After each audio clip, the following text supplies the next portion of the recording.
አለው ሞገስ አለው ደስታ አለው ሰላም ተዋህዶ ሃይማኖቴ ለዘላለም አለው ሞገስ አለው ደስታ አለው ሰላም ተዋህዶ ሃይማኖቴ ለዘላለም አለው ሞገስ አለው ደስታ አለው ሰላም ተዋህዶ ሃይማኖቴ ለዘላለም አለው ሞገስ አለው ደስታ አለው ሰላም ተዋህዶ ሃይማኖቴ ለዘላለም። ርዕሳችን ይህ መዝሙረኛው ዳዊት በመዝሙር 33 ከቁጥር 12 ላይ በጎውን ዘመን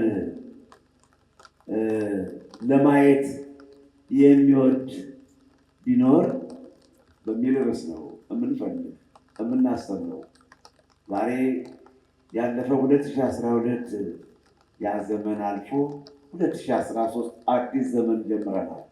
ስለ ዘመንና ስለ ዘመናት እየተነጋገርን እንግዲህ ትምህርታችን በዚህ እንቀጥላለን። በዚህም ለማስተማር ከፊታችን ስቆም አሁንም ለእኔ ምስጢሩን የሚገልጽልኝ የእናንተን ጸሎት ተስፋ አደርጋለሁ። በጎውን ዘመን ለማየት የሚወድ አንደበቱን ከሽንገላ ይከልክል። ይሄ ነው። በጎ ዘመን ለማየት ትፈልጋላችሁ? ድምፅ ከበጎ ዘመን ከበጎ ቀን ለማየት ትፈልጋላችሁ? ትወዳላችሁ? ሶስተኛ ከበጎ ቀን ከበጎ ዘመን ለመድረስ ትፈልጋላችሁ? እንግዲህ ከፈለጋችሁ ለምትፈልጉ ሁሉ መድኃኒቱ ከዛ የሚያሸጋግረው ከደግ ቀን ከመልካም ቀን ከበጎ ቀን የሚያደርሰው ይሄ ነው። የምንማማረው ለዚህ ነው። በጎውን ቀን ለማየት የሚወድ አንደበቱን ከሽንገላ ይከልክል። በሰው መሸንገል አፉንም ከመሳደብ ይቆጠር። እንዲህ አይነት ነገሮች ከሽንገላ ከተንኮል በልቡ ክፋት እንዳያስብ በአፉም መጥፎ ነገር እንዳይናገር በአንደበቱም እንዳይሸነግል። እንዲህ የሚያደርጉ ሰዎች ከበጎ ቀን ይደርሳሉ። እንዲህ የሚያደርጉ ሰዎች ከበጎውን ቀን ያዩታል። አለዛ ግን የሁለት ሀገር ስደተኛ ሆኖ መቅረት እንዳይመጣ በምድርም ሕማም፣ በሽታ፣ ረሃብ፣ ስደት፣ ሀገር ወደ ሀገር መፈናቀል፣ ከቦታ ወደ ቦታ ለቆ ጥሎ መሄድ፣ ካሰቡት ሳይደርሱ የተመኙትን ሳይፈጽሙ በከንቱ ባከነን እንዳንቀር መዝሙረኛው ዳዊት በመዝሙር 33 ከቁጥር 12 ላይ በአንደኛ ጴጥሮስ ምዕራፍ 3 ቁጥር 10-11 ላይ ሐዋርያው ቅዱስ ጴጥሮስ እንደገለጸው አሁንኛው እነሆ ወገኖች አለ ቅዱስ ጴጥሮስ በጎውን ቀን በጎውን ዘመን ማየት የሚወድ ሰው አንደበቱ አይሸንግል፣ በአንደበቱ አያታል፣ በአንደበቱ አያጭበረብር፣ በልቡም ክፉ ነገር አያስብ፣ በልቡም ተንኮለኛ አይሁን። ቅን እነሆ የዋሆች ብፁዓን ናቸው እግዚአብሔርን ያዩታል። ልበ የዋሆች ብፁዓን ናቸው በደህናው ዘመን ይደርሳሉ ተብሎ ተጽፏልና። መቼስ መጽሐፍ ቅዱስ ሁሉን ቅሩብ እግዚአብሔር ነው የዋሃን እነሆ ልባቸው ቅን የሆነ ልባቸው የዋህና ትሑት ተንኮል የሌለባቸው በአንደበታቸው የማይሸነግሉ በልባቸው ክፋት የማያስቡ ሰዎች እግዚአብሔር ለእነዚህ ሰዎች ቅርብ ነው። ለእንዲህ አይነት ሰዎች እግዚአብሔር ቅርባቸው ነው።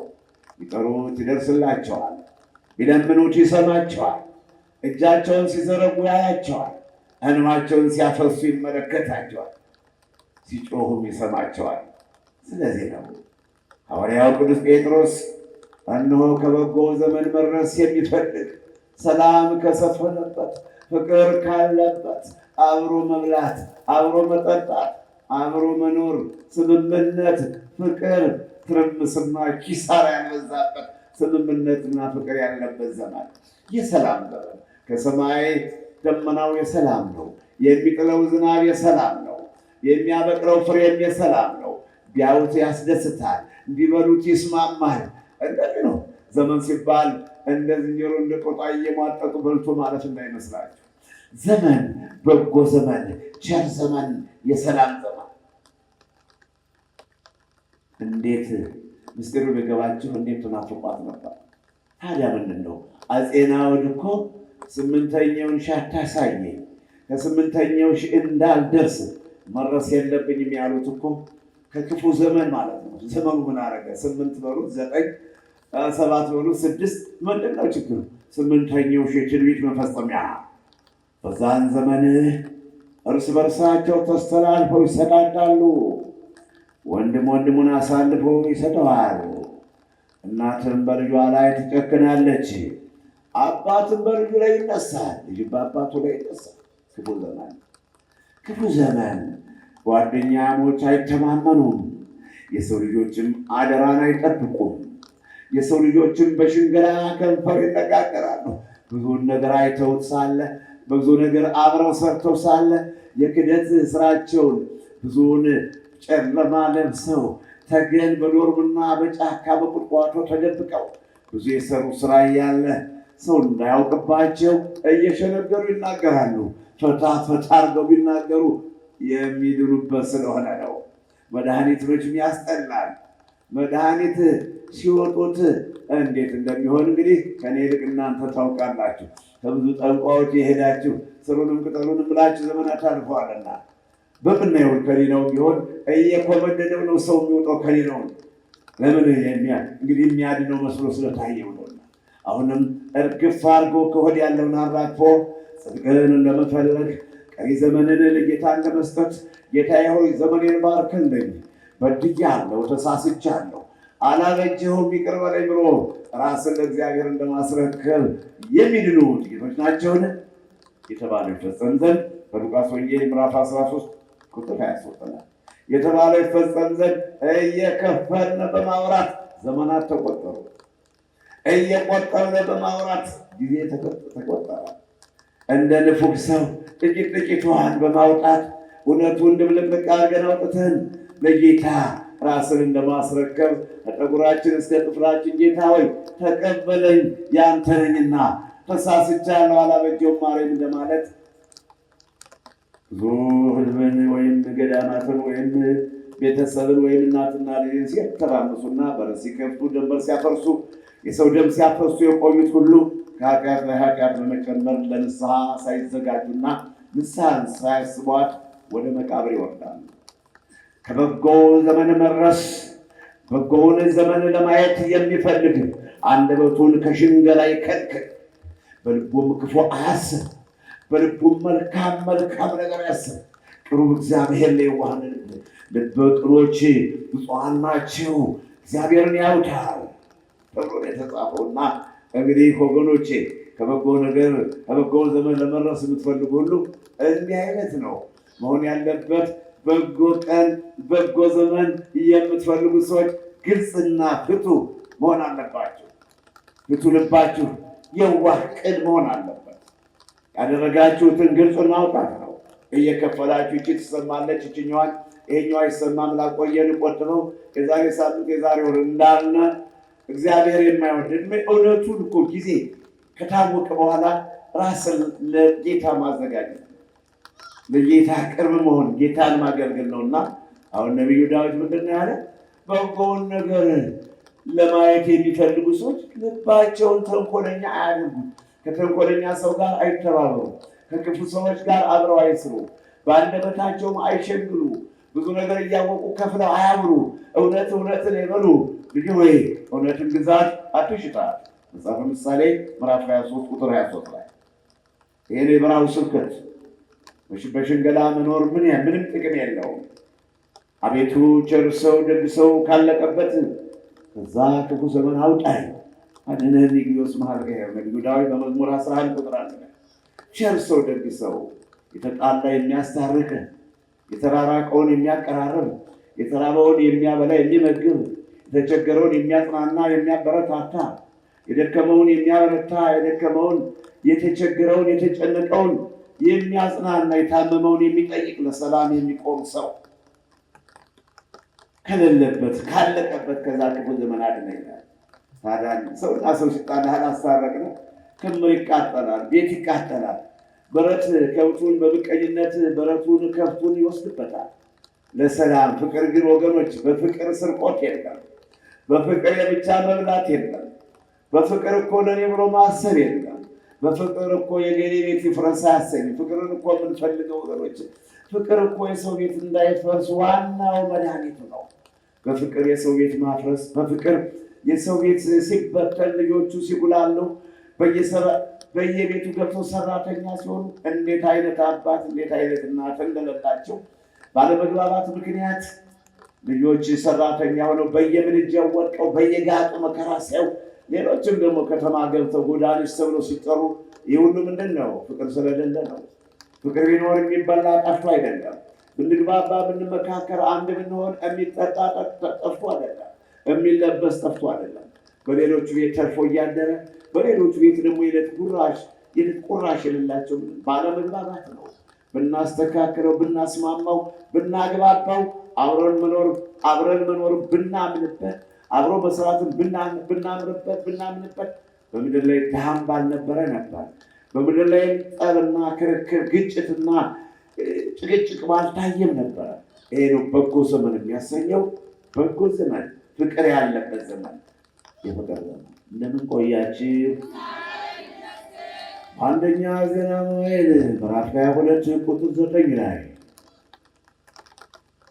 ዳዊት እንዲህ አለው። ከቁጥር 1 ጀምሮ ሰለሞን ሆይ አይዞህ በርታ፣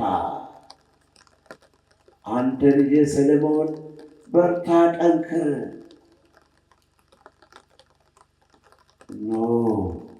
እኔ እግዚአብሔርን ቤተ መቅደሱን ለመስራት አሰብኩኝ። ወርቁንም አዘጋጀሁ፣ ናሱንም አዘጋጀሁ፣ የከበረውን ድንጋይ አስጠረብሁኝ። በአሕዛብ መካከል በአሕዛብ ዙሪያ ውድ የሆኑትን እንጨቶችን ሰበሰቡ። የእግዚአብሔርን ቤት ለመስራት አስፈላጊ ነገሮችን ሁሉ አከማቸው። ባለሙያዎቹንም በግንባታ ስራ በአናጢነት ስራ የሚረዱኝን ባለሙያዎችንም ሰበሰብኳቸው። አምላካዊ መልስ። እግዚአብሔር ግን እንዲህ አለ፣ ዳዊት ሆይ አንተ በዘመንህ ብዙ ውጊያ የውጊያ ዘመን፣ የአንተ ዘመን በውጊያ ነው ያለፈው። ደግሞ ብዙ ደም አፍስሰሃል። ብዙ ደም ስላፈሰስክ ዘመንህ በውጊያ በጦርነት ስላለፈ ቤቴን አትሰራም። አንተ ቤቴን ለመስራት አልተፈቀደልህም። ነገር ግን ልመናህን አይቻለሁ፣ ድካምህን አይቻለሁ። አስፈላጊ ነገሮች ሁሉ አመቻችተሃል። አሁን መሬቱ ላይ አስቀምጦ ህንፃውን መደርደር ብቻ ነው የቀረ። ሁሉን አድርገዋል። ይሁን እንጂ አንተ የምትወልደው የረፍት ሰው፣ ይህን የምንፈልገው ወገኖቼ፣ የረፍት ሰው ከአንተ የሚወለድ ስሙም ሰለሞን የተባለ የእረፍት ሰው ይወለዳል። የእረፍት ሰው ትወልዳለህ። በዛን ዘመን በሰለሞን ዘመን ግጭት፣ ጦርነት፣ ረሃብ፣ ስደት አይታሰብም። እስራኤል በሙሉ ከዳን እስከ ቤርሳቤህ ድረስ ሰላም ይሆናል። ከዳን እስከ ቤርሳቤህ ድረስ ሰላም፣ ፍቅር ይሆናል። የሚጣላም የለም። አሕዛብም ጦርነት አያነሱም። በውስጥም ግጭት አይታይም። ሰው ተሰው ተፋቅሮና ተስማምቶ ይኖራል። ስለዚህ ዳዊት ሆይ ልጅህ ሰለሞን ቤቴን ይሰራል። የሰላም ሰው ነው፣ የረፍት ሰው ነው። ዘመኑም በጸጥታ ያልፋል። በሰለሞን ዘመን ጦርነት የለም። በሰለሞን ዘመን ግጭት አይታሰብም። በሰለሞን ዘመን አለመግባባት አይከሰትም። በሰለሞን ዘመን ወይኑና በለሱ ትርንጎውና ሎሚው፣ በሰለሞን ዘመን ስንዴውና ገብሱ ይትረፈረፋል። አቤት ጎተራው በእህል ይሸፈናል፣ ማሳው በእህል ይሸፈናል። በሰለሞን ዘመን በጎች በጋጡ፣ ከብቶች በበረቱ ይሞላሉ። ይሄን ወገኖች ዓለም የሚያስፈልጋት በእውነት እንዲህ አይነት የሰላም ሰው፣ የፍቅር ሰው ያስፈልጋል። የሰላም ሰው፣ የፍቅር ሰው ያስፈልጋል። እንደ ሰለሞን ያለ እግዚአብሔር በአባቱ ደግነት አባቱ ዳዊት ደግ ስለሆነ እርሱ ደም አፍስሰሃልና ቤቴን አትሠራም ቢባልም ልጁ ሰለሞን እንዲሠራው ምን አለ በአባት የቀረውን ልጅ ሊሠራው። ታዲያ መውለዱ ለምን ነው? እኛም በመንፈስ እናንተን እነሆ ብዙ ሞግዚቶች እንኳ ቢኖራችሁ በመንፈስ ወልጃችኋለሁ፣ በወንጌል ወልጃችኋለሁ ያለ ቅዱስ ጳውሎስ። ታዲያ ለምንድን ነው? ይሄ ነው በመንፈስ ልጅ የምትሆኑት፣ በመንፈስ ልጅነትን የምታገኙት። በአንደኛ ቆሮንቶስ ምዕራፍ 4 ቁጥር 15-16 ላይ እንዲሁ ነው። የእኛን ስራ እንድትሰሩ ነው። ሳለንም አብረን ስንተላለፍም ተተክታችሁ ስራችን እንድትሰሩ በውጭ ሀገር ያላችሁ ቃላችን የምትሰሙ፣ በሀገር ውስጥ ያላችሁ አብራችሁን የቆማችሁና የተቀመጣችሁ የምናስተምረው ትምህርት ነው። ዳዊት ባይፈቀድለትም ዳዊት ባይሰራውም የዳዊትን ስራ ማን ሰራው? ልጁ ሰለሞን ነው። ገና በ12 ዓመቱ ነገሰ። በእስራኤል ላይ 40 ዓመት አስተዳደረ። ከነገሰ በኋላ ልብላ፣ ልጠጣ፣ ልደሰት አላለም። የአባቱን አደራ ተቀብሎ ቤተ መቅደሱን ለመስራት ተዘጋጀ። አያይዞም ቤተ መንግስቱን ሰራ። እግዚአብሔርን ፈቀደለት። አንድ ነውና ወገኖቼ ይግባል። በአንደኛ ነገሥት ምዕራፍ 8 ከቁጥር 22 ከቁጥር 45 እያለ ሰለሞን ቤተ መቅደሱን ሰርቶ ከጨረሰ በኋላ እጁን ዘርግቶ ነበር ጌታን ያመሰገነው። በሕዝቡ መካከል ተንበርክኮ መስዋዕቱን አዘጋጅቶ እግዚአብሔር አምላክ ሆይ ሳይገባኝ ለአንገቴ መግቢያ ቤት መስራት የማልችል እነሆ ቤተ መቅደስን ለመስራት የፈቀድህልኝ ያለ አመስግነዋል። ስለዚህ የረፍት ሰው ሰለሞን የረፍት ሰው ነበረ። እንዲህ ለመሆን ያብቃን የምንላችሁ የምናስተምራችሁ የረፍት ሰው፣ ቅን ሕሊና፣ ትሁት ልቦና፣ በቃ የተዋረደ ልቦና፣ ዝቅ ያለ እንዲህ ማበጥ እንደነከሩት ግብጦ እያበጣችሁ ብታሩ መፈንዳት ነው እንጂ እንደ ግብጦ አብቅላችሁና አጥቅና ቀጸል አውጥታችሁ ለፍሬ አትበቁምና። ማበጡ ምንም ጥቅም የለውም። ራሱን ዝቅ ያደረገ ከፍ ያደርጋታል፣ ራሱን ከፍ ያደረገ ያዋርደዋል በማለት በማቴዎስ ወንጌል ምዕራፍ 23 ቁጥር 12 ላይ ተጽፏል። ዋናው የሚጠቅመን ነገር ራስን ዝቅ ማለት ነው። መዋረድ ነው ከፍታን የሚፈጥረው። ከታች ነው ሰው የሚነሳው፣ ከላይ አይደለም። ከላይ ከሆነማ ወዳደቁ ይከፋል። ለማደግ ዝቅ ብሎ መነሳት ያስፈልጋል። ለማደግ ዝቅ ብሎ መነሳት። እርግቦች እንኳን አሞራዎች እንኳን ስተዋቸው መጀመሪያ ለመነሳት ለመብረር ክንፋቸውን ያርገፈግፋሉ። ከመሬት ላይ ከሆነ ደግሞ መንደርደር ይጀምራሉ። ከዛ በኋላ ነው በፈለጉት አቅጣጫው በአየር ላይ የሚንሳፈፉት። እንደው ዘልዬ ባለመኪና ዘልዬም ባለፎቅ እሆናለሁ ብትሉ የማይበላ መርዝ ነው፣ የማይላመጥ ፍም ነው። በሰው ድካም ላይ በሰው ትከሻ ላይ እንቀማጣል። ይህ ቅዠትም ነው፣ ያውም የቀን ቅዠት፣ ሳይተኙ መቃኘት። ሰው ተኛ አስመችም ሰይጣኑ ምንም ያቃየዋል። ሰው የተኛ ሰው ብዙ ነው፣ ግን ሳይተኙ የቀን ቅዠት ይሆንባቸዋል። እንደ ሰለሞን እንደ አባታችን ስርወጥ የሆነ ስርዓት ልጄ ሰለሞን የረፍት ሰው ነው። በዘመኑ ምድር ሁሉ ትባረካለች። በዘመኑ ከዳን እስከ ቤርሳቤህ ድረስ ሰላም ይሰፍናል የተባለ የሰላም የረፍት ሰው እንዲህ ለመሆን ያብቃን እላችኋለሁ። በአንደኛ ነገሥት ምዕራፍ 4 ቁጥር 25 ላይ እንዲህ ይላልና አሁን መጽሐፍ ቅዱስ በሰለሞን ዘመን እነሆ እስራኤላውያን ሁሉ ከወይኑ ስር ወይኑ በላይ በእንጨት ላይ ተያይዞ ፍሬው ተንዠርቅቆ ዛላው ዝቅ ብሎ እየታየ በሰለሞን ዘመን ከዳን እስከ ቤርሳቤህ ድረስ እስራኤላውያን ሁሉ ሰይፍ ሳይመዙ ጎራዴ ሳይዙ ወንጭፍ ሳይወረውሩ ተዘልለው ይኖራሉ። የሰለሞን ዘመን የረፍት ዘመን ነው። የሰላም ዘመን ነው። የሰላም ዘመን ስለሆነ በደጉ በሰለሞን ዘመን ሁሉም ተዘልሎ በሬቴን ልጠብቅ አይልም። የሚያስቀና ዘመን፣ የሚያስጎመጅ ዘመን ነው። በሬቴን ልጠብቅ ብሎ መጓጓት የለም። በሜዳ የሄዱትን ከብቶችን መፈለግ የለም። ሁሉም ሰርቶ መብላት ነው። ሁሉም ጥረቱ ድካሙ ድህነትን ለማሸነፍ አብሮ ለመብላት አብሮ ለመኖር ስለነበር በደጉ በሰለሞን ዘመን እንዲህ ብትመኙት እንኳን አይሆን ባንሆን እንመኘው ወገኖች። ይሄ በእውነት የሚያስጎመጅ እድል ነውና እድል ማለት ይሄ ነው። እድል ማለት ይሄ ነው የሚያስፈልግ።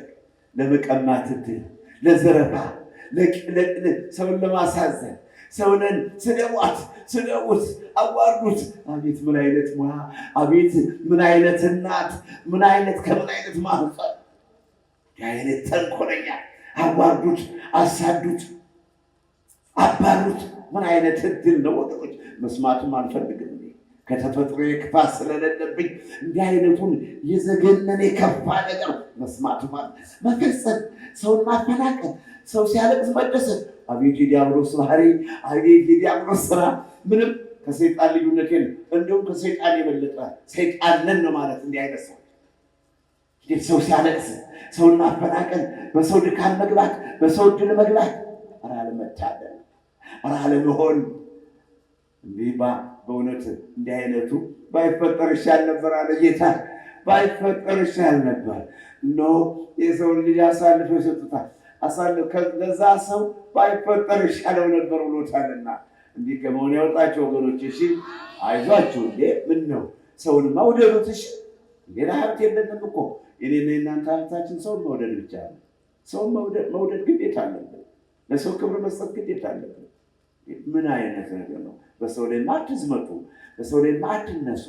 ደግሞ ማንነታችሁን ወቁት፣ አይዟችሁ። በሰለሞን ዘመን እስራኤላውያን ሁሉ ተዘልለው ይኖሩ ነበር። ከብትን ጠብቅ፣ ሌሊት በረቱን ጠብቀው፣ ግንቡን ፎቁን ጠብቅ፣ የለም ሌባ የሚባል የለምና አስተዳዳሪዎችን በዛው ተረጋግተው ይኖሩ ነበር። ደም የሚያፈስ የለም፣ ሰው የሚሳደብ የለም፣ ድንበር የሚገፋ የለም። በሰለሞን ዘመን ከውስጥም ከውጭም፣ በሰለሞን ዘመን በከተማ በገጠርም፣ በሰለሞን ዘመን ከአሕዛብ በሕዝቡም ዘንድ ሰላም ነበር። ስለዚህ ነው ተዘልለው ይኖሩ ነበር። እንደ እግራቸውን ዘርግተው ጌታን እያመሰገኑ ተንበርክከው ጸሎት እየጸለዩ በምስጋና ብቻ ይኖሩ ነበር። እንዲህ ያለው ቀን ይደብልቀን፣ ከእንዲህ አይነቱ ዘመን ይደብልቀን፣ እንዲህ አይነቱን ቀን ያምጣልን ወገኖች። አሁን እኮ የባከነ ህይወት የእናንተ የባከነ ህይወት እንዲያው አንቺ ክምር አለውን መስሎሻል፣ ተበልተሽ አልቀሻል እንደተባለ ይመሻል ይነጋል እንጂ እኮ ተስፋ የለንም። አሁን እኮ ዝም ብለን እባብና ሰው ተደባልቆ መኖር እኮ እባቡ ሰው ከሰው ጋር፣ ሰውም ከእባብ ጋር ተደባልቆ መኖር እኮ ነው። ቀን ቢያገኝ ጊዜ ቢገጥመው ጠቅ ያደርገዋል። በቃ እግዚአብሔር በእኛችን ሆኖ ባያሳልፈን እንጂ እግዚአብሔር እየጠበቀን የቸርነቱ ስራ ሆኖ እንጂ እነው ከተመቸው እንደምን ዋላችሁ ወገኖች? እንደምን ዋላችሁ? ለትንገራችሁ ከተመቻቸው ለኔም አትራሩ ጠቅ ስታረጉ ጌታ ባይጠብቀኝ ኖሮ ጌታ መዋል ማደሬ እድሜ ጌታ ነው፣ ህይወቴ ጌታ ነው፣ የኔ መኖር እሱ ነው። ተስ እሱማ ከኔ ጋር ባይኖር ጠቅ ነው ብታረጉ በአንድ ጊዜ ሰው እንደ ሰው ክፉ የለም፣ እንደ ሰው ክፉ የለምና ሐዋርያት በማቴዎስ ወንጌል ምዕራፍ 24 ከቁጥር 3-13 ተባጭሩ እንደወደዛ እርዝም አድርገን ባናስበው እንኳን የትንቢት መፈጸሚያ የመጨረሻው ዘመን ምንድን ነው? እርስ በርሳቸው አይስማሙም። ሰውን ሰው አሳልፎ ይሰጠዋል። ቤተ ጸሮነ ሰብሰባ ቤቱ ቤተ የሰው ጠላቱ ከቤቱ የቤቱ ቤተሰብ ይሆናሉ። እባብና ሰው አንድ ላይ ይኖራል። ሰውና እባብ አንድ ላይ ይኖራል። ሲመቸው ጠቅ ያደርገዋል፣ ሲመቸው አሳልፎ ይሰጠዋል፣ ሲመቸው እንዲህ መርዙን ያዘጋጃል፣ አልሆንለት ሲል ይመልሰዋል። ሲመቸው እንዲህ ይዘጋጃል፣ አልሆንለት ሲል ሁሉ ብሎ ደግሞ ከተመቸው በቃ ይሁዳ በ30 ብር ሽጦት ጌታ ይህ ነው። አዲስ ነገር አላስተምራችሁም፣ የተሰራውን ማስተምራችሁ በክለሳ ማቀርበው። እነሆ ይሁዳ ጌታን አሳልፈው ለመስጠት ምቹ ቀን ይፈልግ ነበር ተብሎ ተጽፏልና በማቴዎስ ወንጌል ምዕራፍ 26 ከቁጥር 16 ላይ ምቹ ቀን ይፈልግ ነበር። በማርቆስ ወንጌል ምዕራፍ 6 ቁጥር 21 ላይ ሄሮድያዳም ዮሐንስን አሳልፋ ለመስጠት ምቹ ቀን ሆነላት። እንደዚህ ነው ሰውና እባብ፣ እባብና ሰው፣ አንበሳና ሰው፣ ቀበሮና ሰው አንድ ላይ ተደባልቆ መኖር፣ ጅብና ሰው አብሮ ተደባልቆ መኖር። ሲመቸው ጅቡን ጎንተር ያደርጋል። እንዲህ ከመሆን ያወጣን ወገኖቼ፣ የተወደዳችሁ ወገኖቼ ሆይ አደራ ጥብቅ ነው። መቼም ቢሆን ዝም አይደለም። አደራ እንዲህ አይነቱን ክፉ መንፈስ አርቁት።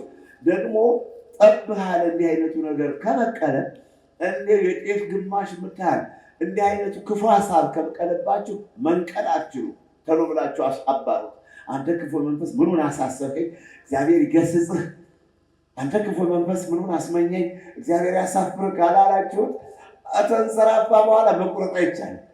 ምንም እኔም አሁን ያ ሀሳብ ይነቀላል ብዬ አላስብም። እየተከላከልኩ በቀን መረስ እንጂ እንዲህ አይነት ክፉ ህሊና ካለበት ሰው አይነቀውም። አይቶ ስለማይተው ራስን እየጠበቁ መኖር ነው። ከክፉ አይላከፉ ይላሉ አይደል? ትሉ የለም እናንተ? ከክፉ አይላከፉ። እነሆ በጎውን ቀን ለማየት በጎውን ዘመን ለማየት የሚወዱ ይላልና በመዝሙር 33 ቁጥር 12 ላይ፣ በአንደኛ ጴጥሮስ ምዕራፍ 3 ቁጥር 10 ላይ በጎውን ቀን በጎውን ዘመን ለማየት የሚወዱ ሰዎች አንደበታቸውን ከክፉ ነገር ከሽንገላ ከማታለል ልባቸውን ከተንኮል ይሰቡ ይለዩት። እንዲህ ከሆነ ከበጎው ቀን ይደርሳሉ እያለ የሚያስተምረንና እንደምን ቆያቸው ወገኖችን። በአንደኛ ነገሥት ምዕራፍ 3 ቁጥር 8 ላይ እነሆ ሰለሞን እግዚአብሔር በገባዖን ተገልጾ ሰለሞን ሆይ ምን እንዳደርግልህ ትፈልጋለህ አለው። ምንድን ነው ከኔ የምትፈልገው? ምን ልስጥህ? ምን ላደርግልህ? ስለ ወዳጄ ስለ ዳዊት ስል እኔ ያፈለግከውን የለመንከኝ ሁሉ አደርግልሃለሁ አለው። እንዲህ ለመባል ያብቃን። እኛም ደግሞ እንደ ሰለሞን መልካሙን ዕድል ለመጠየቅ ያብቃን። እግዚአብሔር ጠየቀው ሰለሞንን። ሰለሞንም ደግሞ መልካም ነገር አሰበ። መታደል ነውና በጎ ነገር አሰበ እና ወገኖቼ ሰለሞን በገባዖን እግዚአብሔር የሰማይ አምላክ የአብርሃም የይስሐቅ የእስራኤል አምላክ ተገለጸና ልጄ ሰለሞን ሆይ ወዳጄ ሰለሞን ምን ላደርግልህ አለው። ሰለሞንም አለ ጌታ ሆይ በታላቂቱ በእስራኤል ሕዝብ መካከል በታላቁ በዳዊት መንግስት በዳዊት ዙፋን ላይ አስቀምጠኸኛልና እነሆ በማይቆጠረው በሰፊው ሕዝብ መካከል ስላስቀመጥከኝ ስለሾምከኝ ስላከበርከኝ ከፍ ከፍ ስላረከኝ አስተዋይ ልብ ስጠኝ። አስተዋይ ልብ ያለው ሰው ዘመኑ ሁሉ የሰላም የእረፍት ይሆንለታል። አስተዋይ አርቆ የሚያስብ አርቆ የሚመለከት የሚያመዛዝን ሰው ክፉና በጎውን ሩቅና ቅርቡን ብርሃንና ጨለማውን ጽድቅንና ኃጢአትን የሚለይ ሰው አልመታደል። እንዴት ላርጋችሁ ወገኖቼ? እንዴት ላርጋችሁ? በጥብቅ ያልግታችሁ መቼም መታደል ሆነና ሰለሞን የፈለገው ምን ነበር? ጥበብን ነው፣ የዋህ ልቡናን ነው፣ አስተዋይነትን ነው። ጥበበኛው ሰለሞን የፈለገው ልብላ፣ ልጠጣ፣ ልደሰት፣ ልሾምና ልቸለም አላለም።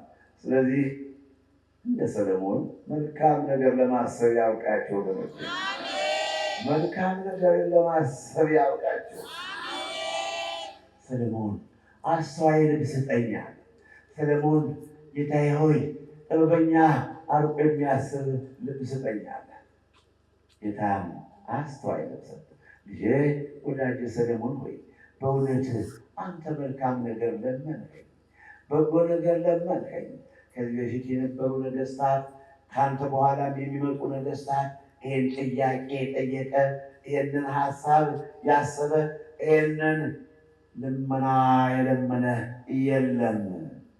ይሄ ነገር በአንተ ብቻ ተጀምሯል። ታዲያ ልጄ ሰለሞን ሆይ እነሆ የለመንከኝን ከለመንኸኝ በላይ አስተዋይ ልብ ሰጥቻለሁ። ያልጠየቅከኝን ሀብቱን፣ ንብረቱን፣ ኃይሉን፣ መወደዱን፣ መፈራትና መከበሩን ሰጥቻለሁ አለው። ያን ጊዜ ሰለሞን አባታችን ነግሶ በእስራኤል ላይ በሚያስተዳድርበትና በስልጣን ላይ ሀገሪቱን በሚመራበት ዘመን በአንደኛ ነገሥት ምዕራፍ 3 ቁጥር 16 ላይ ሁለት ሰዎች ወደ ሰለሞን ተጣልተው መጡ። ሁለት ሴቶች በአንድ ቤት ደባል ሆነው በአንድ ቤት የሚኖሩ ሁለት ሴቶች ተጣልተው ወደ ሰለሞን መጡ። ከሰለሞን ፊትም ፍርድን ፈልገው ሰለሞን ሆይ ፍረድልን ይሉት ነበር። ነገራቸው ምን ነው? በተመሳሳይ ቀን ባልተራራቀ ቀን ልጆችን ወለዱ። ልጆችን ከወለዱ በኋላ ከሁለቱ አንዲቷ በሕፃኑ ላይ ጡቷን ጫነችበትና ሕፃኑ ሞተ። ልትት ብላ ከእንቅልፏ ስትነቃ ልጇ ሙቷል፣ በሕይወት የለም። ከጓደኛዋ ጋር አብራ ተኝታ ነበርና ጓደኛዋ እንቅልፍ ወስዷት ተኝታ በነበረ ጊዜ በሕይወት ያለውን የጓደኛዋን ልጅ ወደ እሷ ታረግና የሞተውን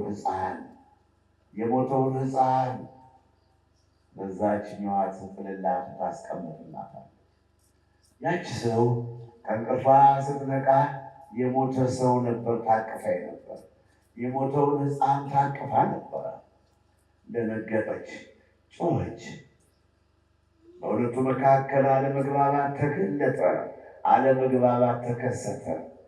ይህንን የኔ ነው፣ ያችም የኔ ነው፣ ያችም የኔ ነው ማለትን ቀጠሉ።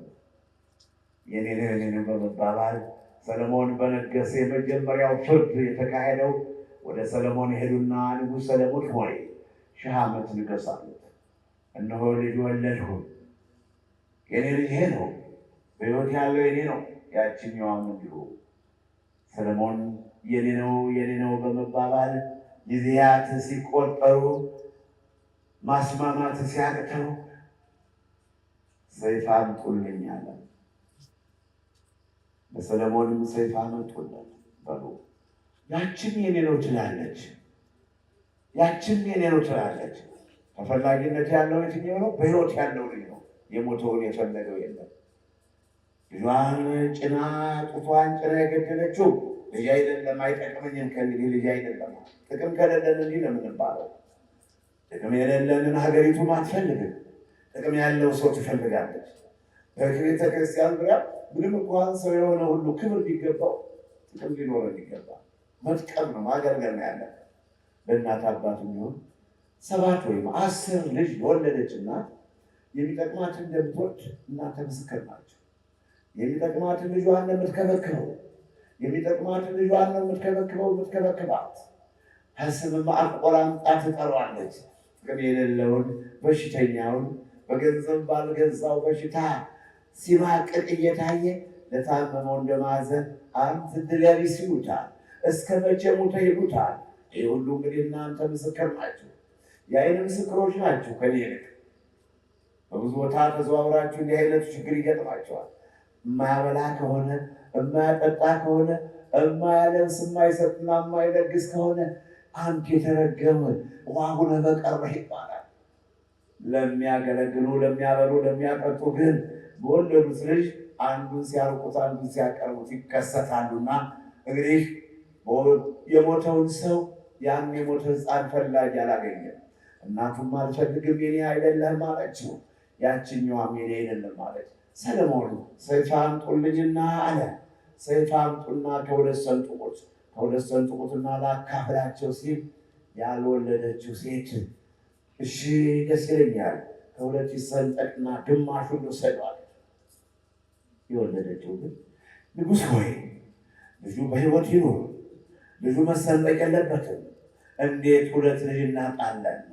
እሷ ልጇን ተጭና ገደለችው። ትንፋሹን አፍንጫውን አፍና ገደለችው። አሁን ደግሞ የኔ ልጅ እንዴት ይሞታል? ውስዳ ታሳድገው። የኔ ልጅ ባይባልም የኔ ልጅ ባይሆንም እነሆ በሕይወት ይኑር አለች። ሰለሞንም በእውነት የወለደችው ናት። ሞቱን አልፈለገችም፣ መጥፋቱን አልፈለገችም። ራራችለት፣ አዘነችለት። ያቺ ግን ጨከነች። እቺ ያልወለደ አንጀት ያላት ክፉ ሰው ናታልና ልጁን ሕፃኑን በትክክል ለወለደችው አስረክቧል። በአንደኛ ነገሥት ምዕራፍ 3 ቁጥር 16 ከመጨረሻው ተጽፎ የሚገኘውን ቃል ነው ያነበብኩላችሁ። በጎን ዘመን ለማየት የሚወዱ አንደበታቸውን ከሽንገላ ልባቸውን ከክፋት ይከልክሉ። የበረሃው ስብከት ነው። የወንጌል አገልግሎታችን ይህን ይመስላል። ሸራ አድርጉት፣ ያላዩት ይዩት፣ ያልሰሙት ይስሙት። በአንደኛ ተሰሎንቄ ምዕራፍ 5 ቁጥር 27 ቁጥር መጨረሻ ማለት ነው 28 29 ቁጥር 27 ላይ እናንተ የተሰሎንቄ ሰዎች ሆይ ካነበባችሁት በኋላ ከተከታተላችሁት በኋላ እነሆ ቅዱሳን ሁሉ እንዲያነቡት አድርጉልኝ፣ ይህንን በእግዚአብሔር ስም አምላችኋለሁ ብሏልና ለምታዩና ለምትሰሙኝ በቀጥታ ስርጭት ለምትከታተሉ ዘወትር ይሄን እንድል አትፈልጉ። ያለመዘንጋት ግን ሸር አድርጉት። ያላየ ይየው፣ ያልሰማ ይስማው። ጊዜ አመችቶኝ ጉልበት ኑሮኝ እውቀት ኑሮኝ አይደለም ከፊታችሁ የቆምኩት፣ ብዙዎች ስለሚጠቀሙበት ነው። በዚህ አገልግሎት ብዙዎቹ ተጠቅመውበታል። በበረሃው ስብከት ባዲያም ዮርዳኖስ ወንጌል ቅዱስ ገብርኤል አንድነትገዳል። በአገልግሎታችን ብዙዎች ስለተጠቀሙ ያላዩ ይዩት፣ ያልሰሙ ይስሙት፣ ሸር አድርጉት። ተወዳጆች ወገኖቼ እነሆ በጎውን ዘመን ለማየት የሚወዱ አንደበታቸውን ከሽንገላ፣ ከተንኮል፣ ከክፋት፣ ከቂምና ከበቀል፣ ከቅናትና ከምቀኝነት ይመልሱት ተብሎ ነው የተጻፈው። እንደምን ቆያችሁ? እንዲህ መሆን አለባቸው። በጎ ቀን እንፈልጋለን ብላችኋል አይደለም? ከበጎ ቀን መርበት ፍቅር ካለበት፣ በረከት ካለበት፣ ቦታው ሞሰቡ ከተተረፈረፈበት፣ ማሳው ጋጡ በረቱ ከተተረፈረፈበት ከበጎ ቀን መድረስ እንፈልጋለን ለምትሉ ሁሉ ከበጎ ቀን ለመድረስ ወይም በጎ ዘመናችን በጎ እንዲሆን ከፈለጋችሁ በጎ ሰው መሆን አለባችሁ። በጎ ካልሆናችሁ በጎ ነገር አታገኙም።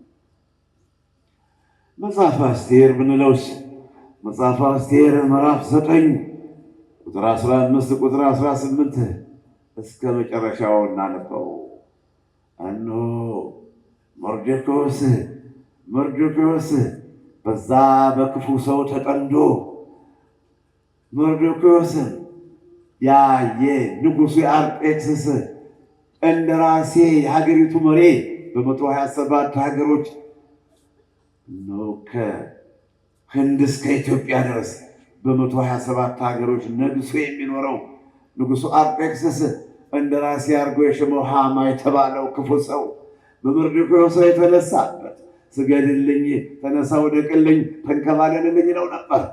ታዲያ መርዶክዮስ ግን ክብር የሚገባው ምስጋና የሚገባው እግዚአብሔር ነው።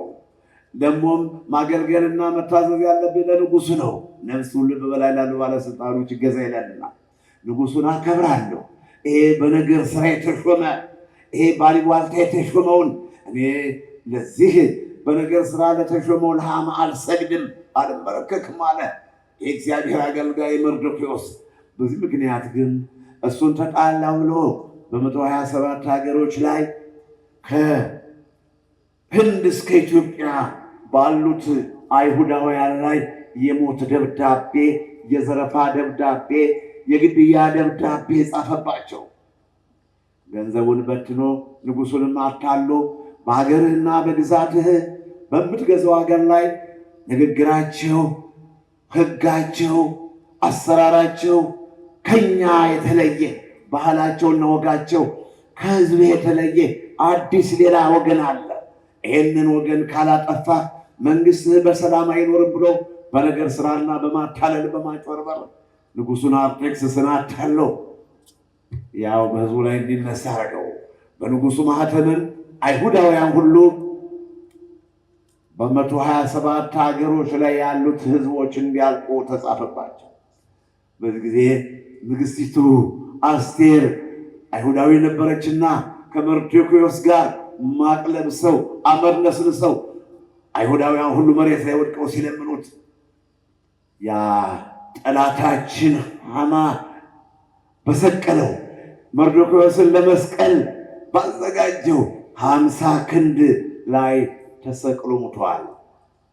መጽሐፈ አስቴር ምዕራፍ 7 ቁጥር 10 ላይ እሱ ለመርዶክዮስ መሰቀያ ብሎ ባዘጋጀው በ50 ክንድ ግንድ ላይ ተሰቅሎ ሙቷልና በዚህ ጊዜ ነው እንግዲህ መጽሐፈ አስቴር ምዕራፍ 9 አልፌ የገባሁት።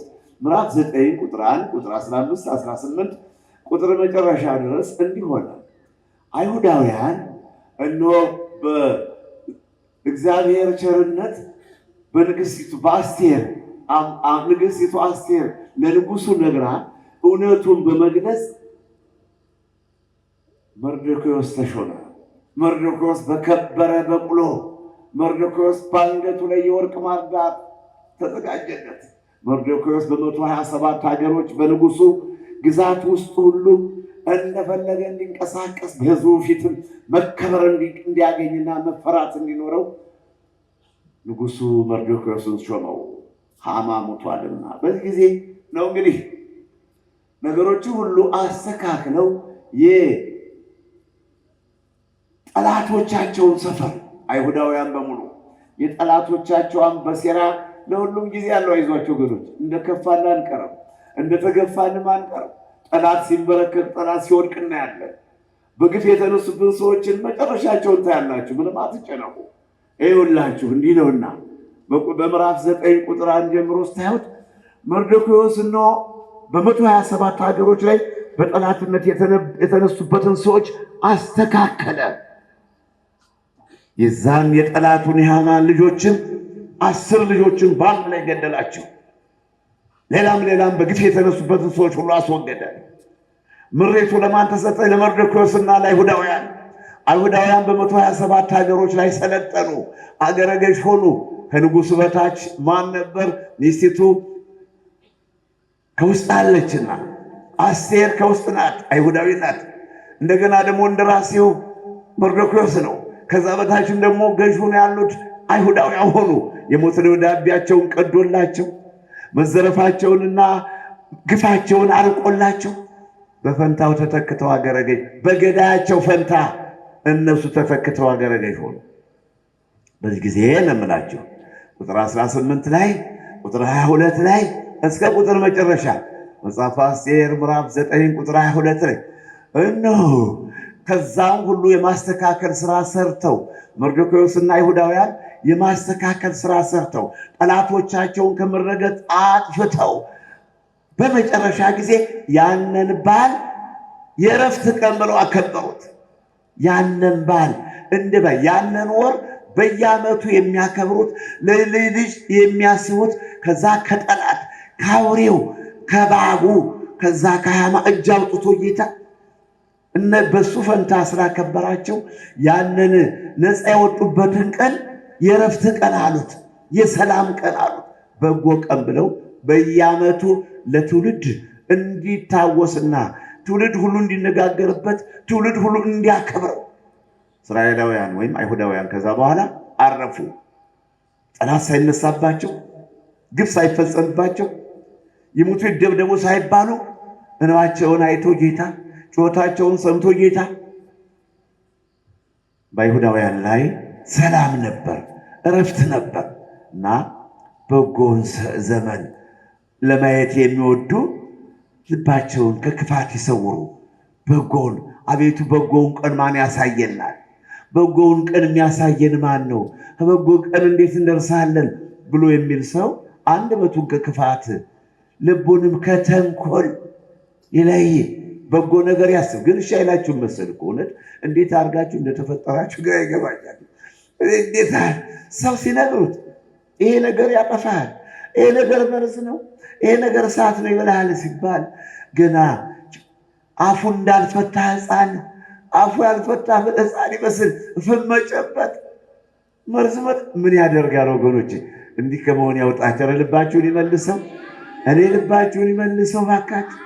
በሰው ዕድል መግባት፣ በሰው እንጀራ መግባት፣ በሰው ስራ የሰው ስራ ማፍረስ፣ የሰው መንጋ መበተን አለመታደል ነው። ይሄ እኮ በእውነት በእርግጥ በሲኦል በታላቅ ክብር በሲኦል የምታገኙትን ነገር ተውት። እንደ ተራኩነኔ አይደለም የሚጠብቃቸው። ሰው ዝም ብሎ ለራሱ የሚኮንን አለ፣ ለራሱ በሰራው ኃጢአት የሚፈረድበት አለ። ይህ ገዳም ማፍረስ ግን ታላቅ ነገር ነው በእውነት። የዲያብሎስ ባለውለታ ነው የምትሆኑት። ለሰይጣን ታማኝ ልጆች ነው የምትሆኑት። ለዲያብሎስ የግብር ልጆች ነው የምትሆኑት።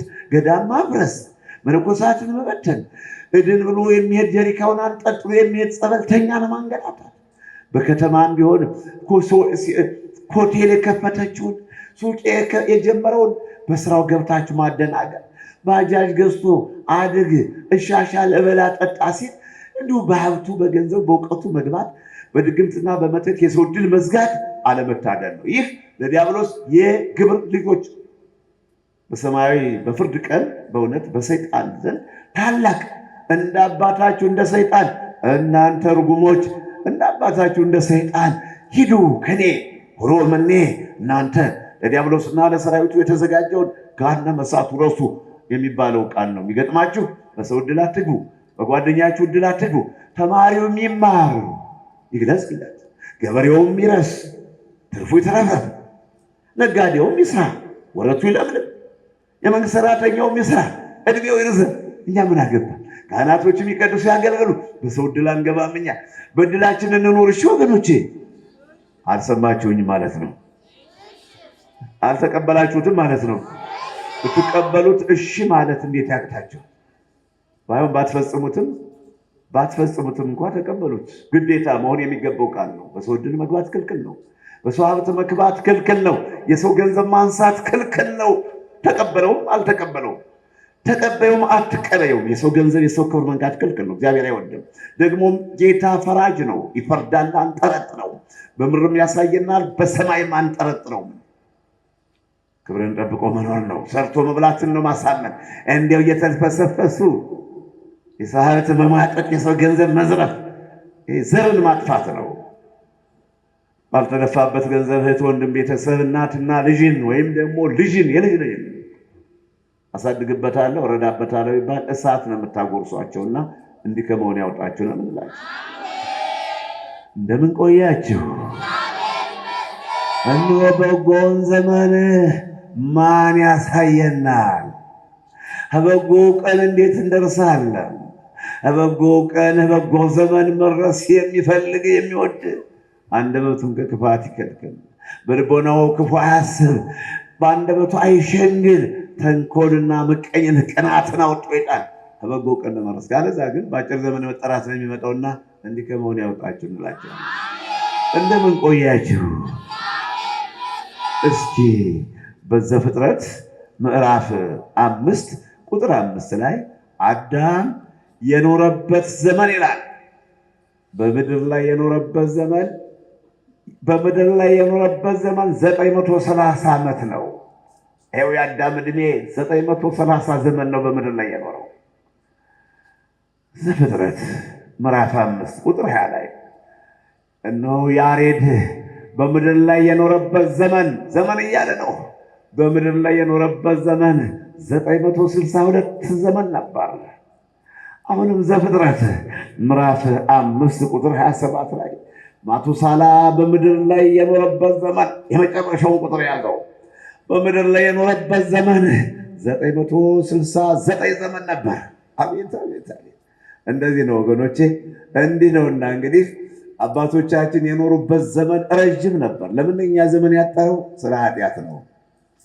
በዛን ዘመን ይላልና በዘፍጥረት ምዕራፍ 6 ቁጥር 3 እና 4 ላይ በዛን ዘመን የነበሩ ሰዎች ኃጢአት ሰሩ፣ እግዚአብሔርን አስቀየሙት።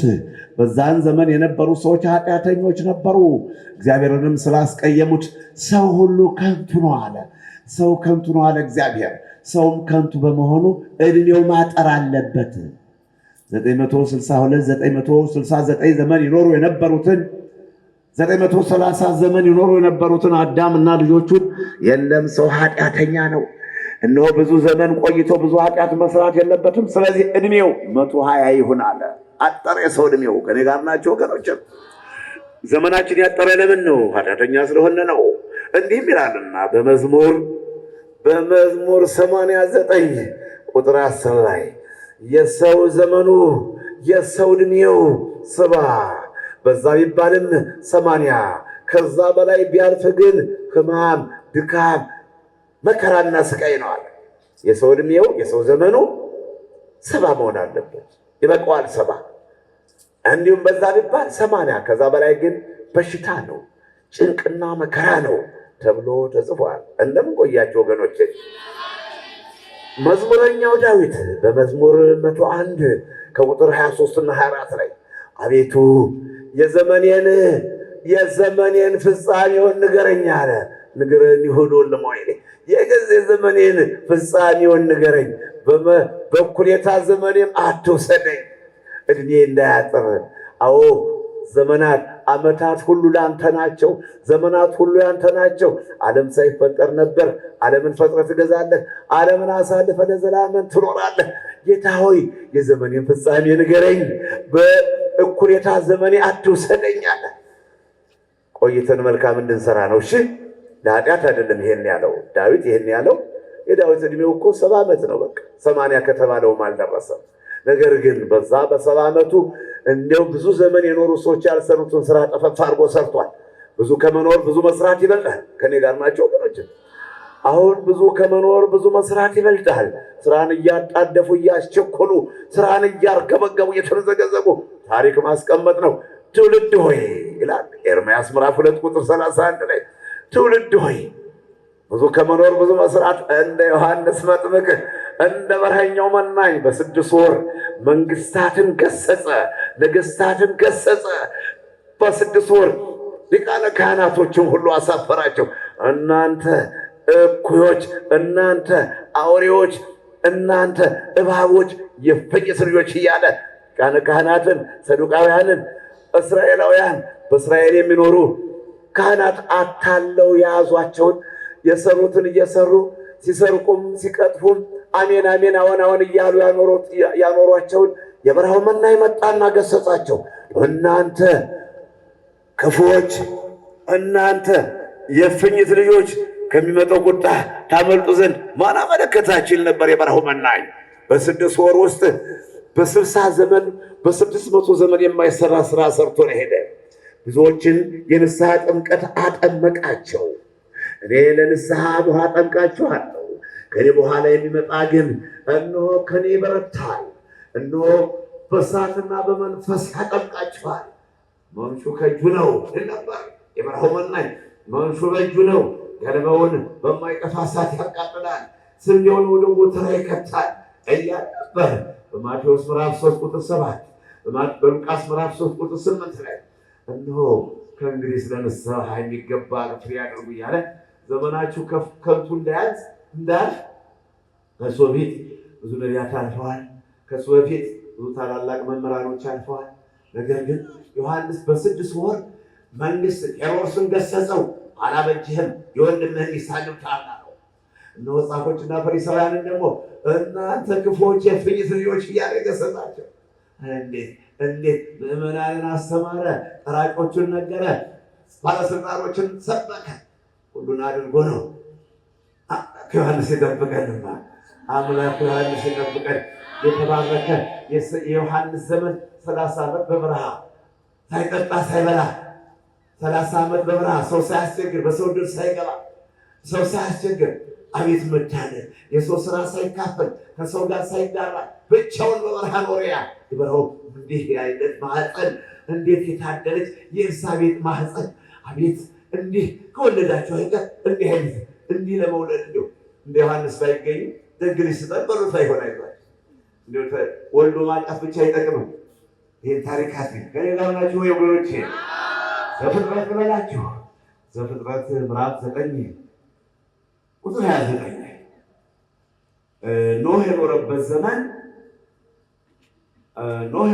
ዘመን አንበላችሁ 950 አንተስ ውስጥ ማግኘት ያቀብለኝ 950 ነበር ኖህ የኖረበት ዘመን።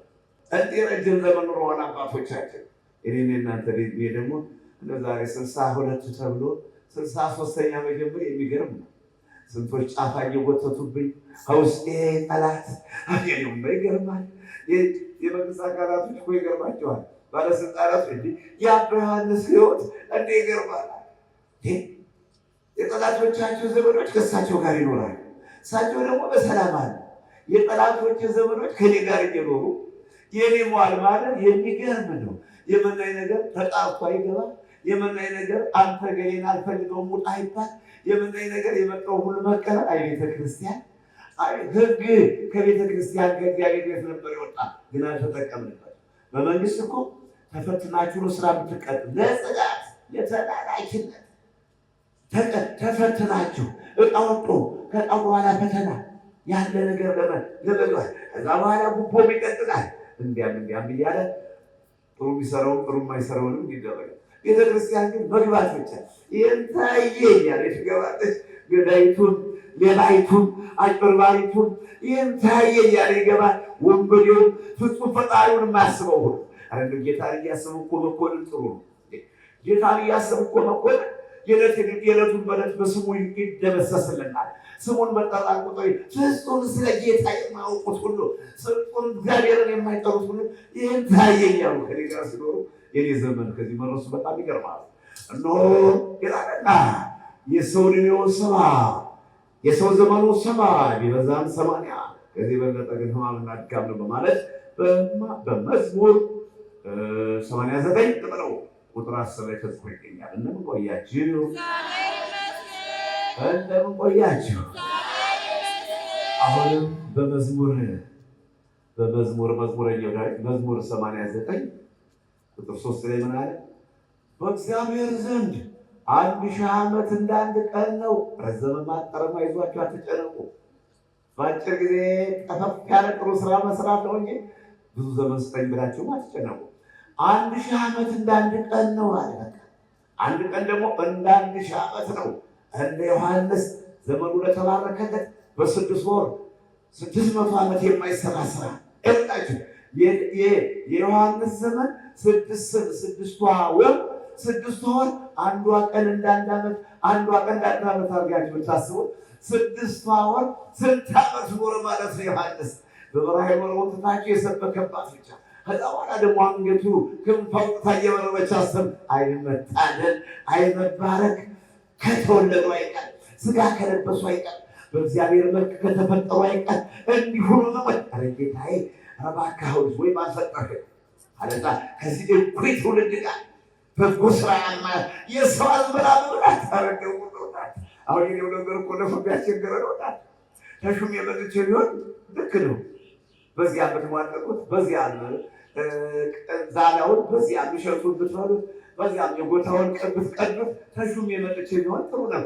ብቻዬን መንፈሳዊ ጀግና የአንደኛው ክፍለ ዘመን ባጠቀው ዘመን እግዚአብሔር በዚህ አገልግሎት ሸጠማኝና የመረጠኝ ብቻዬን በዚህ ተራራ ገብቼ ተራራውን ደርመሼ ቤተ መቅደስ ሰርቼ እንዲህ ቆያችሁ። አሁን የኔን ስራ መንካት ዕዳ ነው። በኔ እድል መግባት ሐሳብ ነው። በኔ ስጦታ መግባት በእውነት አለመጠቀም ነው። ወገኖች እንዲህ ተካፍሎ መብላት ተፈቅዷል። እንብላ፣ ወዳችሁን ያስፈው። አሁን አንድ እንጀራ ምትሆን 5 ለመፍየት ያልቃችሁ ችግር የለም። የምንበለውና እናጣል እንዲ በፍጹም የምንበለውን ያሳጣል። እንግዲህ ግን የአባ ዮሐንስ ስራ ይፍረስ። አባ ዮሐንስ ይሳደድ። አባ ዮሐንስ ተቆይ። ኧረ ግሩም ነው። ኧረ ይገርማል። ኧረ እንዴት አለመታደል። እንደምን ቆያችሁ ወገኖች? አይገርማችሁም? ይገርማል አይገርምም? ተከትለሽ መጥተሽ አባ ዮሐንስ ይባል ተከትለሽ መጥተሽ አባ ዮሐንስ ይቆይ። አይገርምም? ይገርማል። ሲያል ጊዜ ነገር አይገርምም? ይገርማል። ለምን ተቀመጥክ ነው? ወጣሽ ነው እንዴ? ግዳማ ይገርማል። ወሩ ደመቅ አድርጋችሁ ይገርማል። እንዲህ ያለ የሌባ ዘመን እንዲህ ያለ ክፉ ዘመን ከእንዲህ አይነቱ ዘመን ያውጣን ነው ወገኖች። እስ የሸመገሉ አረገና እናንተ የ20 ዓመቶች 15 ዓመቶች እንዳለባት እንዴት ልትወጡት ነው? እንዴ በፍጹም የማንዘልቀው ዘመን እኮ ነው። በዘመን 950 ዓመት በምድር ላይ ይኖራል። ዮሐንስ የኖረበት ዘመን 30 ዓመት ከ30 በበረሃ 30 በ6 ወሩ ውስጥ አገልግሎት ነው። ዓለምን ያጠለቀለቀ ስብከት የንስሐ ጥምቀት በዮርዳኖስ ዙሪያ ያጠመቀ የተጣላውን አስታረቀ። ተራራው ዝቅ እንዲል አደረገ፣ ሸለቆ ከፍ እንዲል አደረገ። ኩርንችቱን አስወገደ። የበረሃው መናኝ መጥምቀ መለኮት ቅዱስ ዮሐንስ እንዲህ አይነት ነው ዓለም የምትፈልገው። እንዲህ አይነት ሐዋርያ፣ እንዲህ አይነት ነቢይ፣ እንዲሁ አይነት አገልጋይ ነው የምትፈልገው። ይህ ሃይላንድ አንጠልጥሎ እንደሄደው ሁሉ እነው አይገባ ሰባኪ ሲባል ባባራቸው አገልጋይ ሲባል አረ ለመገልገልና የማይቹ እንኳን ለማገልገል ማገልገል ማለት በሀገር ታሪክ ማስቀመጥ ነው። እነዚህም ደግሞ የሚያኖረን አጠን የወዳጅ ጠላት የዘመን ምቀኛ እንደ ጉንዳን እየፈላብን ነው። እንደዚህ ነውና ትምህርታችን እንደምን ቆያችሁ ወገኖች? ርዕሳችን በጎን ዘመን ማን ያሳየናል? በጎን ዘመን ሊያዩ የሚወዱ መዝሙር 33 ቁጥር 14 አንደኛ ጴጥሮስ ምዕራፍ 3 ቁጥር 10 እንስ አቀበለኝ መጌቴ። አሁን መጨረሻ የትምህርታችን ማጠቃለያ የማደርገው አንደኛ ሳሙኤል ምዕራፍ 3 ቁጥር 1 ላይ በሳሙኤል ዘመን የእግዚአብሔር ቃል ብቅ ነበር። ስለ ዘመን ማስተዋል ሳሙኤል በተወለደበት ዘመን ሳሙኤል ከቤተ መቅደስ በኤሊ ፈንታ ከኤሊ ጋር አብሮ ቤተ መቅደሱን ሲያገለግል ኤሊ ከቤተ መቅደስ ሲያሳድገው የአፍኒንና የፊንሐስ አባት ሽማግሌው ኤሊ ካህኑ ኤሊ ቤተ መቅደስ ሲያገለግሉ በሳሙኤል ዘመን የእግዚአብሔር ቃል ብቅ ነበር። ራእይ አይታይም ነበር። ሁሉም ድብቅ ያለ ሌሊት ምንም የለ። ለነቢያትም ራእይ ተደፍኗል። የእግዚአብሔር ቃል ብቅ ነበር። የእግዚአብሔር ቃል አየሁና ሰማሁ የሚል ካለ በእውነት ከሰማይ እየወረደ መስሎ ይታይ ነበር። ዘመን እንደዚህ ክፉ ዘመን አለ። በአፍኒንና በፊንሐስ ኃጢአት ምክንያት እግዚአብሔር በእውነት እግዚአብሔር በረከቱን ከሰው አርቆባቸው የእግዚአብሔርን ቃል የሚሰማ ነበር። አንድ ቀን ያውቃችሁ እንላለን። ሌላው የመጨረሻው ርዕሳችን የመጨረሻው ስብከታችን እንዲህ ይላል። በሁለተኛ ዜና መዋዕል ምዕራፍ 15 ቁጥር 10 ቁጥር 18 ቁጥር 22 ያላችሁ ሲሄዱ ደግሞ የሚደርሰዋል። በሁለተኛ ዜና መዋዕል ምዕራፍ 15 ከቁጥር 1 ጀምሮ አለቁት። ቁጥር 1 ጀምሮ 15 10 15 ምትሄዱ ይላል።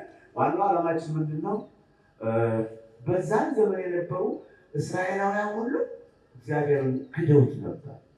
ከእግዚአብሔር እርቀው ነበር። ከእግዚአብሔር ተለይተው ነበር። ከዚህ ያውጣን እግዚአብሔር። አሜን። ከዚህ ያውጣን ነው የሚያሳይ ፍጹም እስራኤላውያን ሁሉ አምላክ ላልሆነው አምላክ ያልሆነውን እያመለኩ ሁሉን የፈጠረ ጌታ እግዚአብሔርን ትተው በዛን ዘመን የነበሩ በእውነት እስራኤላውያን እግዚአብሔርን በደሉ፣ ታሳለፉ። አንድ ነቢይ በመካከላቸው ወጣና ነቢዩ እንዲህ አለ፣ እናንተ እስራኤላውያን እግዚአብሔርን በተዋችሁት መጠን ይተዋችኋል፣ በተለያችሁት መጠን ይለያችኋል፣ በካዳችሁት መጠን ይክዳችኋል፣ ይተዋችኋል፣ ለጠላት አሳልፎ ይሰጣችኋል። ይልቁንስ ወደ እሱ ተመለሱ። አቤት እግዚአብሔር! ነቢያትን እባካችሁ መምህራንን ውደዱ፣ በጎ መንገድ የሚመሩትን በእውነት የእግዚአብሔር ቃል የሚያስተላልፉትን ውደዱ። በዛን ዘመን ይህ ሰውዬ ነው የደረሰላቸው። ይህ ነቢይ እግዚአብሔር ነው፣ ከነፍሳቸውም ከስጋቸውም የደረሰ። እኔ ጋር ናቸው ወገኖቼ። በጣም አሳዛኝ ዘመን ነበረ፣ ክፉ ዘመን ነበረ። ነቢዩ በእውነት ተናገረ፣ ዝም አላለም። ስሙም ኦዴድ ይባላል የነቢዩ ስም። ይህ ኦዴድ የተባለ ነቢይ እስራኤላውያን ሆይ እግዚአብሔር በተለያችሁት ቁጥር ይለያችኋል፣ በካዳችሁት ቁጥር ይለያችኋል። ባስቀኝ እንደ ፍጹም የእስራኤል ሕዝብ ሁሉ ለጣዖት ሰገደ። እግዚአብሔር የሚል አልነበረም በዛ ዘመን። ሁሉም ተውት፣ ሁሉም ከእግዚአብሔር ተለዩ። በመለየታቸው እግዚአብሔር ራቃቸው፣ ተለያቸው። ነቢዩ ኦዴድ እስራኤል ሆይ አለ፣ ኧረ ተመለስ፣ አላበጀህም አለ። የሚገርመው ነገር መጽሐፍ ቅዱስ ይላል በዛን ዘመን ቁጥር 15 ላይ እያነበባችሁ ሲል ህዝብ ከህዝብ ሲፋጅ ነበረ። አንዱ መግደል፣ የአንዱ ከተማ አንዱን ከተማ፣ የአንዱ ሀገር አንዱን ሀገር። መጽሐፍ ቅዱስ እርስ በርሱ ይተራመስ ነበር። ለምን? አምላክ ላልሆነው ሰግደዋል፣ አምላክ ያልሆነውን አምልከዋል፣ እግዚአብሔርን ትተዋልና። እርስ በርሱ ተናከሰ፣ እርስ በርሱ ተባላ፣ እርስ በርሱ ተፋጀ ሰው።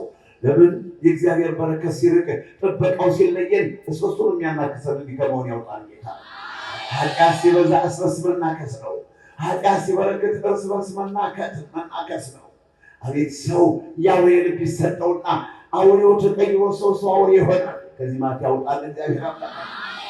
እና ነቢዩ ኦዴድ ኧረ ተሳስታችኋል ነገሩ አለ። ንጉሱን ነገረው። ንጉሥ ሆይ ወደ ጌታ ተመለስ። ይሁዳዊ የይሁዳ ሕዝብ በአጠቃላይ አይሁዳውያን ሁሉ ተመለሱ ወደ ጌታ አለ። ተመለሱ። የብንያም ነገድ ወደ እግዚአብሔር ተመለሱ። አላበጃችሁም፣ ስበሳችሁ ተናከሳችሁ።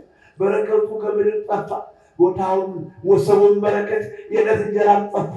ቅድም በሰለሞን ዘመን ከወይኑ ስር ተዘልለው ይኖሩ ነበር ብያችሁ ነበር። በረከት ተትረፍርፎ በዚህ ዘመን ግን በጣም ረሃብ ሆነ፣ ፍጅት ሆነ፣ አለመግባባት ሆነ። ሰውን ሰው ነከሰው፣ ሰውን ሰው በላው።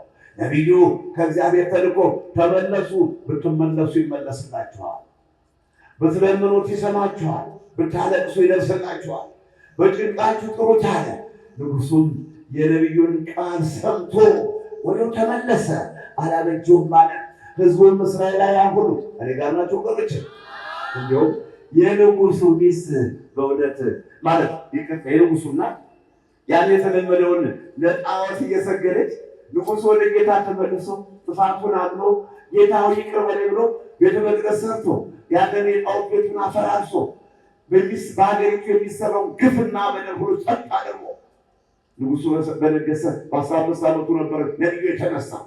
ከ15 ዓመት በኋላ ግን ንጉሡ ከነገሰ በኋላ እስከ 35 ዓመት ድረስ ሰላም ነበር። ምን ሲሆን ወደ ጌታ ሲመለሱ፣ እግዚአብሔርን ሲያደርጉ፣ ሕግን ሲጠብቁ፣ እርስ በርሳቸው ሲከባበሩ፣ ተባብረው ሲበሉ፣ ጥላቻው፣ ግድያው፣ ጉቦው፣ ሙስናው፣ ወደ ጠንቋይ የሚሄዱ ወደ ጠንቋይ መጓደሉ፣ ለጣዖት ለሰው ሰራሽ ለፀሐይና ለጨረቃ ለዛፍና ለወንዝ መስገዱ ሲቀር ሀገሪቱ እስራኤል ሁሉ በበረከት ተትረፈረፈች። እነሆ ንጉሥ በነገሰበት ዘመን ሳይተባለ ንጉሡ በነገሰበት 35 ዓመት ሆኖ በረከት ነበር፣ ሰላም ነበር፣ ፍቅር ነበር። ከዳን እስከ ቤርሳቤህ በእውነት ሀገሪቱ ላይ ሰላም ደምርሞ ነበር። ይሄ የሆነው ምንድን ነው? ወደ እሱ ሲመለሱ፣ ወደ እሱ ለመመለስ ያብቃል። ከበጎው ዘመን በጎውን ዘመን ማየት የሚወዱ ኦዴድ ንጉሡ ነቢዩ ከበጎው ዘመን ድረሱ፣ እባካችሁ ኃጢአታችሁን ተውት፣ እግዚአብሔርን ትታችኋል፣ ከእግዚአብሔር ተለይታችኋል፣ ከእግዚአብሔር ርቃችኋል፣ ወደ እሱ ተመለሱ አላቸው። ንጉሡ አዋጅ አወጀ። እናቱ እኔ ጣዖቴን አልተውም ብላ ለጣዖት ትንበረከክ ነበር፣ ለጣዖት ትሰግድ ነበር።